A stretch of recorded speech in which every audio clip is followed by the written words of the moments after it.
বিশেষকৈ কি ক'ব চৰকাৰে দিনক দিনে হিতাধিকাৰী সৃষ্টি কৰি আছে আচলতে চৰকাৰখনে কেৱল চমক সৃষ্টি কৰি নিৰ্বাচনী বৈতৰণা পাৰ কৰিব লাগি আছে আমি এটা কথা স্পষ্ট কওঁ যে হিতাধিকাৰীয়ে কেতিয়াও নিবনুৱা সমস্যা সমাধান নহয় হিতাধিকাৰী সৃষ্টি কৰি কেৱল মাত্ৰ চমক সৃষ্টি কৰি ৰাইজক মূল সমস্যাসমূহ আঁতৰা কৰি কেৱল মাত্ৰ পণবন্দী কৰা এক নিয়ম আজি দেখিবলৈ পাইছে বাৰে প্ৰতি চৰকাৰখনে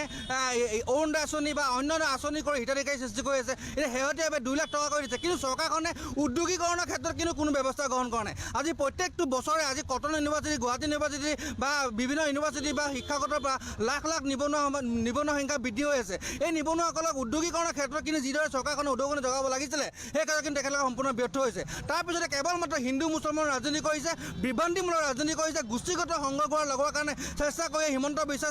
শৰ্মা চৰকাৰখনে সমগ্ৰ অসমত সাম্প্ৰদায়িক বিষয়বস্তু ব্যৱহাৰ ৰাইজক ভাগ ভাগ কৰি কেৱল মাত্ৰ লুণ্ঠনা চলোৱাইছে শেহতীয়াভাৱে তেখেতক আদানী নিমন্ত্ৰণ কৰি আনি অসমত তেখেতে কি কৰিছে স্মাৰ্ট মিটাৰ লগাইছে আৰু স্মাৰ্ট মিটাৰ স্মাৰ্ট ডকাইতৰ ৰূপ লৈ সাধাৰণ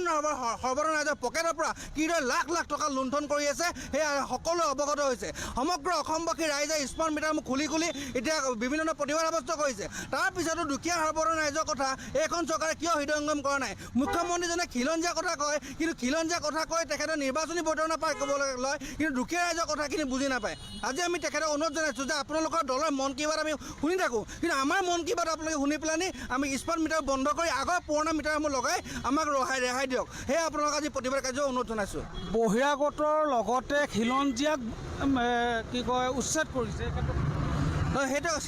চৰকাৰখনৰ কোনো দিন নাই কেৱল মাত্ৰ চমক সৃষ্টি তেখেতসকলে কেৱল হিন্দু মুছলমান কৰিব লাগে আজি যাওক সোণাপুৰ কেঁচুতলী যিটো উচ্ছেদ চলিছে সেই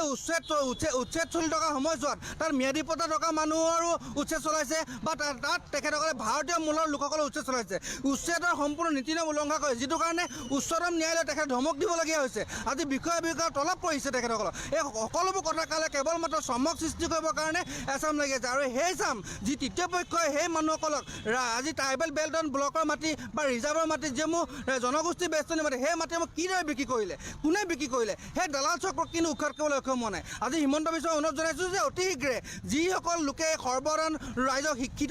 অশিক্ষিত লোকক বুৰ্বক সজাই তেখেতে মাটিসমূহ ভূমিসমূহ ক্ৰয় কৰাইছিলে ক্ৰয় বিক্ৰয় কৰি দালালি কৰিছিলে তেখেতসকলক গ্ৰেপ্তাৰ কৰি উচ্চ দণ্ড কৰিবলৈ দাবী জনাইছোঁ